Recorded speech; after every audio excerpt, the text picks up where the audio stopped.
Brandon Elkins, Aaron Rodgers knew he wouldn't be traded this offseason, coming off an incredible season of being the MVP. I think he's created all this drama to set the stage to be traded next offseason, knowing that's more realistic. Thoughts?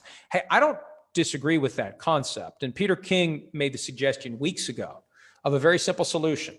Packers say to Aaron Rodgers, come back this year and play this year, and after the season, we'll trade you. And I think the Packers get more trading him after the season than they would get trading him now. But I think at some level, Mark Murphy doesn't want him there. And if he shows up, there's a chance the Packers soften in their we're not trading you mindset, because I think they would just prefer at this point not to go through the full season of drama driven by Aaron Rodgers. Philip Krajewski, will Chris Sims remember to show up for work or continue to wake and bake? We got 3 more weeks until Sims has to come back. It's just me for the hiatus edition, but I fully expect that Sims will be back and ready to go and back into retox. Full detox for 3 more weeks, retox as of August 9. Sean Alvashire, this is an important question. What are your thoughts on James Gandolfini almost replacing Steve Carell on The Office? I first became aware of that reading the book that I mentioned a couple of weeks ago, The Oral History of The Office. And I had no idea how close it was between James Gandolfini and James Spader to be the new boss post Michael Scott / Steve Carell. And the extra bit of news that came out last week, and I saw this tweeted by Jimmy Traina of SI.com, NBC offered Gandolfini $4 million to do it. HBO paid him $3 million to not do it. So that would explain why I didn't do it. I think it would have been awesome. I think it would have been spectacular. And I think those last few seasons of the show would have been remembered a lot more fondly than they are. Really, from the moment Michael Scott, let me step back. After Pam and Jim got married, it kind of started to creep downhill. After they had the baby, it started to accelerate. After Michael Scott left, that's when it fell off the cliff. And I don't really remember much about the last 2 seasons. I watched them. I remember not liking it, and I remember feeling compelled to keep watching because of the fact that I'd been invested for so long. And I think it wouldn't have been that vibe if it had been James Gandolfini instead of James Spader at the end of the series. Let's see. Matt in St. Pete, what would have to happen for the NFL to take action against the Bucs for the Brady MCL situation? For all we know, they're going to. For all we know, they're going to do it secretly. A couple of years ago, the Steelers and Coach Mike Tomlin got penalized by the league, fined by the league for not disclosing Ben Roethlisberger's elbow injury, and that elbow went out during week 2 of the 2019 season, and there were fines that were imposed. The NFL does not like to aggressively enforce that rule because, as I said earlier, the league doesn't want people to realize how widespread the violations are of the injury reporting rules, and they are widespread. Brandon Feely, 97, UK fan. Would you ever consider coming to London and doing a special PFT podcast when the annual London games are on? I mean, the problem is the London games happen during the regular season, and we're here for Football Night in America, and the time change and the travel, it just doesn't work. We want to come to London. We were getting ready to come to London before the pandemic. Once the pandemic is finally over, whenever that may be, we're coming to London. I guarantee you that. James McDonough, otherwise known as @Dr. J144. Do you see this season going well for Cliff Kingsbury and Steve Keim? I live here in Arizona and think they're clearly the fourth best team in the division. I'm not as optimistic as some are nationally. I remember when the Cardinals used to be in the NFC East prior to 2002. That was their division. They'd be the best team in the NFC East right now. You take the Cardinals and put them in with the Cowboys, Giants, Eagles, and Washington, Cardinals are the best team. NFC West, I would say, yeah, they are the 4th best team because the Rams, the 49ers, and the Seahawks are so good. And with 7 playoff teams per conference, there is a chance every team in the NFC West could get a playoff berth. Now, that would mean no team other than the division champions for the other 3 getting in, but it could happen. Stranger things have happened. Maybe not that strange as having all 4 teams from a division in the playoffs, but it could happen.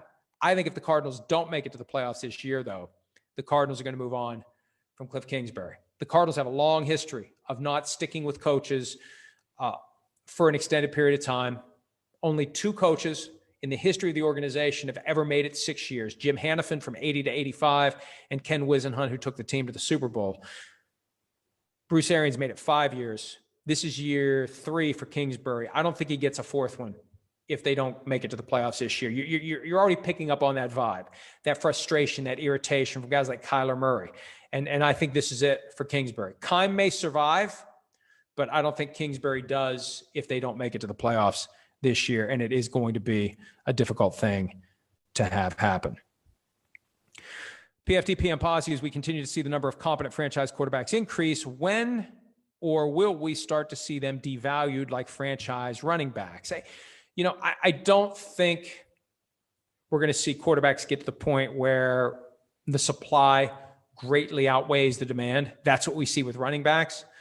And I think we're going to start to see that with receivers, because there are so many great receivers that come out in the draft every year. Teams are going to be reluctant to pay huge money to their star receiver, knowing that they can just go find another one, because so many guys every year are making an impact right away in the NFL. With quarterbacks, I think what we're going to see is a greater willingness to not give market value money to a guy on a second contract. And it may be one of the reasons why Baker Mayfield, Lamar Jackson, Josh Allen don't have their second deals yet.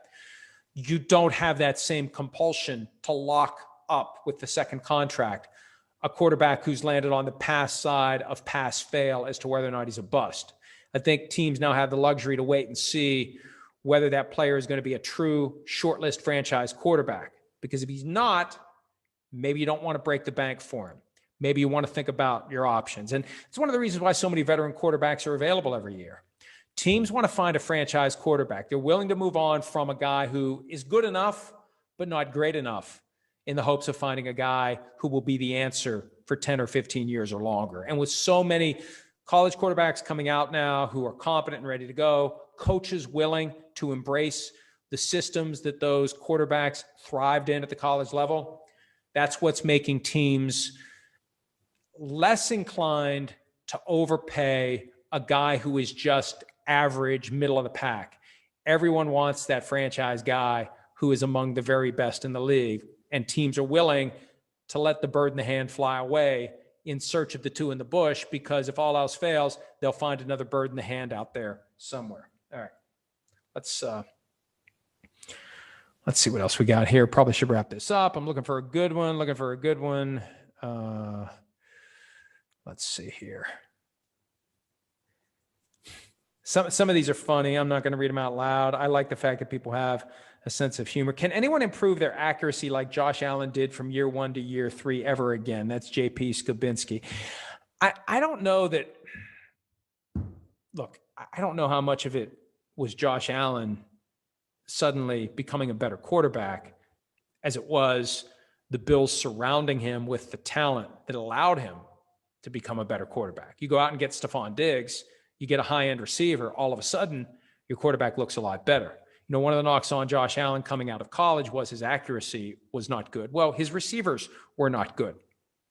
At some level, the guy who is commissioned to run the route and catch the pass has to do his job, or the quarterback's going to be the one who bears the brunt of the incomplete passes. So, yes, Josh Allen, year 3, hit a level that people had assumed based on year 1 and 2 he wasn't going to reach. And that shows the flaw, I think, of coming to hard and fast conclusions about a guy's ability based upon 1 or 2 years in the NFL. Now I know that teams are less patient than they've ever been with quarterbacks and really players at any position. You use that first round pick on a guy, you want him to come in and make an impact right away. But yeah, for some guys, it takes a little bit to get to their ceiling. It takes some help to get to their third year and have that great season like Allen did. So yeah, I could see other quarterbacks coming in and not having the help around them the first couple of years. And by year 3, they have the help around them and off they go. That's what they expect Daniel Jones to do this year for the Giants. They expect him to have no excuses with the first round pick used on Kadarius Toney, the money that was spent to bring in Kenny Golladay, the Saquon Barkley back if and when he's back. He recently said he's not sure when he's going to be ready to go, but they want Daniel Jones to have that same kind of jump this year. And if he doesn't, gets back to the prior question from PFTP and Posse. I think the Giants will be inclined at that point to say, hey, Daniel, we're not giving you a second contract. We'll go find somebody else. Maybe we'll keep you for 4 years. Maybe we'll keep you for 5 years. But after that, we're going to move on. And we're not going to make the mistake of paying you 30 or 35 million just because we fear not having someone else who's as good. We'll find someone else who's as good because there's so many veterans out there. This is the new normal. Every free agency now, I believe there will be more than a handful of quarterbacks with recognizable names who are available to be signed, or guys out there who could be traded for, because teams recognize the younger quarterbacks coming into the league better than ever before. All right, that's it for today.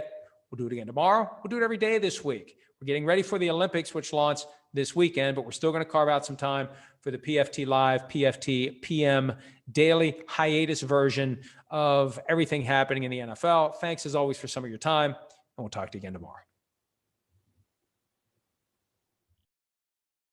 Hi, I'm Mike Tirico, and thanks for watching. Make sure to hit subscribe for the latest news and highlights from NBC Sports.